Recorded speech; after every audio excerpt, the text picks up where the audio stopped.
England have done it 3-2. The game finished a few moments ago. Jumped straight on to record this video. There's no time to sleep because that has my heart racing. What a performance. Jordan Pickford, take a bow. Mark Gahey, take a bow. Jude Bellingham, take an enormous bow. He could hardly run at 90 minutes. Big Dan Burn coming on and doing exactly what he needed to do. It was a performance for the ages from England. It had everything in the game. It really did. It was so tense in that second half, but Tuchel got his substitutions right and the players dug in. Quansah, I want you to know, you're not watching this, I know, but it doesn't matter, don't worry about it. The players dug in for you, got the win for you. And look, Reece James, we might need you in the next game. Get your hamstring sorted. And the night of joy gets even better because we had two winning predictions from yesterday's video. This one first for the game we just watched, England to win and both teams to receive a card. There was quite a few cards. The referees, by the way, all of the VAR in that game were from South America.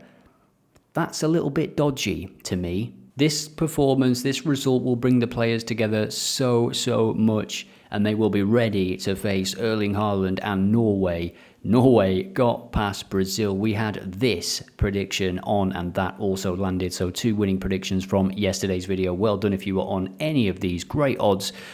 I hold my hands up with the score predictions that I gave. I saw two very different games happening. I thought it would be a tight, nervy affair in the Mexico and England game, but given the way the first half went, it was anything but. 5 goals at the Azteca. And today, if you can stay up for it, isn't bad either. Did you stay awake? Let us know in the comments. Did you have a power nap before the game? I am powering through here because we have an 8 o'clock game, Spain against Portugal. That is going to be some game. And it is followed by the USA against Belgium. The USA got some very big news, very controversial news, I think, yesterday about one of their players. We'll get to that when we cover the game. Now then, on to today's videos. Don't forget to add your predictions in the comments of this video. What are your early thoughts as you watch this before we dig into some of the data for Spain against Portugal?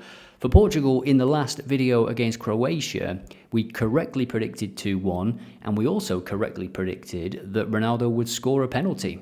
Can we get it that spot on today? It's going to be a little bit difficult because Spain, they are playing so well, but in these types of games, big rivalry of course, countries are right next to each other, anything can happen.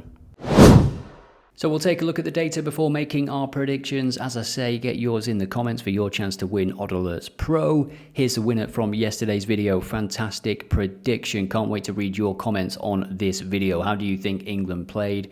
Will England beat Norway? They are also going to be acceptable comments on this video, of course.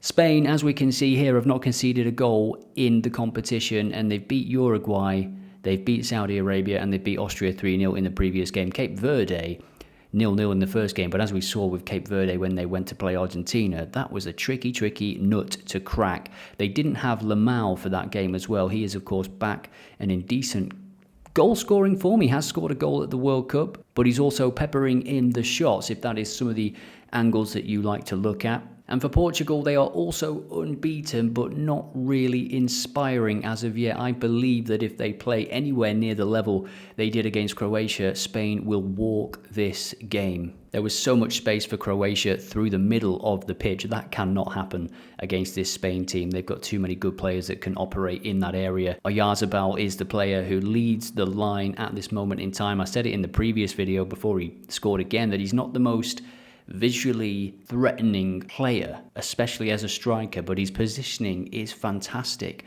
and he's always in the right place, it seems. Ronaldo got his penalty. He's on 3 goals for the competition now. He got 2 against Uzbekistan. Portugal, however, this is a much difficult task for them because, as we saw, Spain have not conceded a single goal. And looking at the average rating, it is Oyarzabal who tops the charts for OddAlerts official ratings, just under 8 on average. And actually, we can see there, the player that is second is Diego Costa, which is the goalkeeper for Portugal. So that does speak volumes. Someone asked me something the other day, and I want to get your take in the comments. Who is the player of the tournament for you so far? And it can't be Messi, it can't be Mbappé, it can't be Haaland. Those are the obvious three choices, so you have to pick someone else. This guy's impressed me. It's Laporte for Spain. I had written him off in my own head when I saw that first lineup against Cape Verde. I thought, he's playing in Saudi Arabia, his best years are behind him. But he's been absolutely faultless, really. He leads the charts across all players for interceptions, and he's not put a foot wrong. And of course, Spain have not conceded a goal, and he's been a big part of that. And he's got a very, very good pass on him. He's pinged a few beautiful balls out to Yamal and other players. Another player that I really am impressed with is Bouadi at Morocco. If they continue to progress, then he's going to have a serious shot at young player of the tournament. He has been so good. Been impressed with Zico at Egypt as well. Great name, named after the legendary Brazilian. He's been better than Marmoush and Salah, I would say. Salah got his goal, of course. Marmoush has been absent, really, in the majority of the games. Doesn't look comfortable in the system at this moment in time, but Zico has been really impressive. So who's been your player of the tournament? Maybe Jude Bellingham is a good shout after his double against Mexico. Let us all know in the comments. We'll take a look at some more player data now, because this is an interesting statistic. We have fouls drawn here. Mendes has won 11 fouls from left back. He is so good at that touch. Usually a first touch inside the defender, and then the second touch he progresses through the middle of the pitch. Bruno Fernandes has won 7 fouls. But what's interesting is that Spain don't have many players in this list. You would think that Yamal, even given the fact that he's missed the first game, you would expect him to have won a few fouls. But Cucurella is 11th and Dani Olmo is 10th. Dani Olmo is maybe a substitute mostly for Spain. He played fantastically well in the last game, having come off the bench. It's an interesting statistic that I just wanted to show you, that 8 of the top 10 players for fouls won are Portugal. But how much of the ball will they have in this game? And if we look at the team rankings within the fixture, link in the description if you want to check out all of this data for free. Possession is topped by Spain, 68%. Turkey, incidentally, 66%. I think they are a bit unlucky to be going home. Portugal, 61%. So who's going to have most of the ball in this game? You would expect it to be Spain. Given what I've seen from Portugal so far in this competition, Spain are my favourites to go through. What about you? Let's take a look at the latest odds. So you can get Spain at just over evens. This one could be a tight game. It could go to extra time. But Spain, after 90 minutes, to win this game. Again, I'm only going off what I've seen from Portugal in this competition.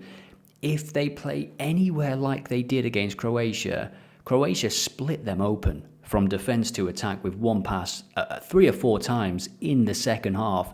If they play like that, if they've not plugged that gap, so to speak, then Spain are going to win this game, because they've got the players that will punish you more so than Croatia. I think one player that's missing for Portugal, and I think they've gone with the players that are in form and the players that have won Champions Leagues and stuff in their midfield. No question that they should have Bruno Fernandes, Vitinha, Neves in there.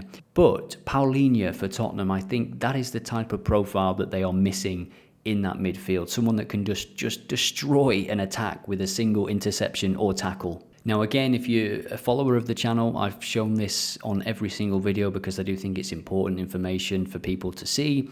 Spain don't get booked much. They have received 1 card or fewer in many competitive games recently. The last game was that Portugal final where there was 4 yellow cards. It went to penalties, of course. So how many cards will there be in this game? Well, we can take a look at the cards for the opponents. And we can see in the World Cup, their opponents have been booked in every game. There was 4 for Uruguay in that game where they did lose their heads towards the end of the game. And for Portugal, the same is true. Their opponents have been booked in every single game. There was 2 for Croatia. We saw that Portugal are winning many more fouls as well than Spain. But that can be a bit misleading sometimes, because Spain, they don't give away the ball. So I think it's more a case of their players aren't getting fouled because they're just not giving away the ball. They're just recycling the ball really well. And the referee, incidentally, is Anthony Taylor, an English referee. So my selection for this one is quite simple, leaning on the same kind of thought pattern that we had for the England game, which returned a winning selection as well. I just think Spain at evens, and you can get a better price than this, by the way. I think Spain have got the quality to beat Portugal. It's as simple as that. And most cards Portugal, we saw how well disciplined Spain are. It may be that this game is a little bit different to the usual games that Spain play because of the opponent, of course. But this is what I'm on for this one, and my score prediction for this game is going to be a 3-1 victory for Spain. I am torn between that and a 2-0 victory for Spain, but I am going to go with the 3-1 victory for Spain. Portugal to get one, and then Spain to just extend the lead and cruise to a winning position in the second half. Let me know what you think about that and the scoreline prediction in the comments. Next up, the USA. Now then, the USA against Belgium, and I'm just going to focus on Balogun for a second. He got a red card, and now he can play. I do not like this at all. Take away the context of the teams. I don't care what team it is, who's playing who.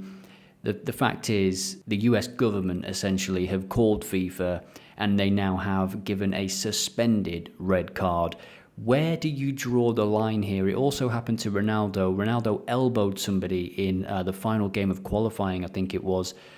And instead of a 2-match ban for the next 2 games, which it should be, you've elbowed somebody, he got a suspended sentence. So, this isn't a prison sentence, by the way. This is a red card. You should have to serve it straight away. And the fact is, this is a favour for the USA. That's what I believe. Whether the decision was correct or not, they've not rescinded it. It's not been rescinded. It's been suspended so that he can just serve it in a friendly or in a Nations League equivalent game later in his United States career. I just don't like that. I just don't like the way it feels. Let me know what you think in the comment. If you're a United States fan, by the way, it's absolutely fantastic. But if you're a Belgium fan or the coach or a player, it stinks, really. It stinks of Donald Trump just calling up FIFA and his mate and saying, look, let's do what he did for Ronaldo for us. So can we get Quansah's red card suspended?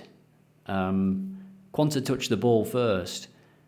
Balogun slipped into the position where he could really hurt the opponent. Does it make a difference? What's the qualifying metric for being able to get your red card suspended? Because this is the territory that you enter now. It stinks. It absolutely stinks. And that's the last I'll say on it.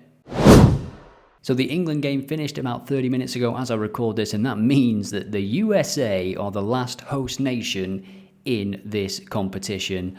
I backed them, if you watch our round of 16 predictions video, to get through this game because I'm just not sure what type of Belgium you're going to get.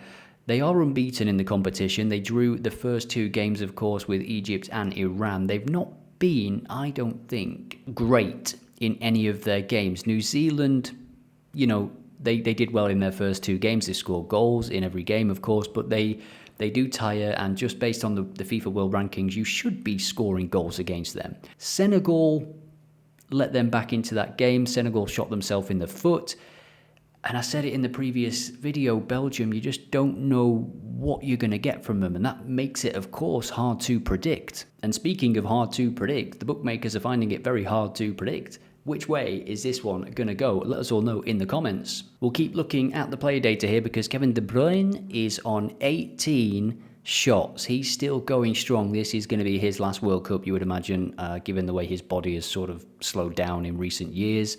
Trossard's got 13 shots, Balogun 11 shots. And if he scores an important goal or has a big part to play in this game, I go back to that red card decision. Where do you stop with this? There will be some serious complaints from Belgium anyway, that is for sure.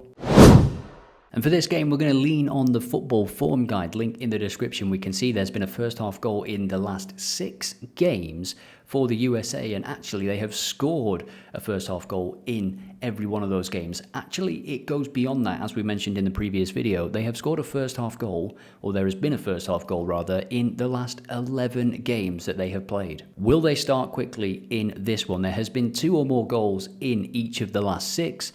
They've scored 2 or more in 5 of the last 6. Belgium are going to have to play well to get past this United States team. Now, this is an interesting one as well. In terms of second half cards for the opponents, no team has seen more. So Belgium to get a card in the second half potentially would follow the data. What is it that the United States are doing in those second halves? They've already got the goals in the first half.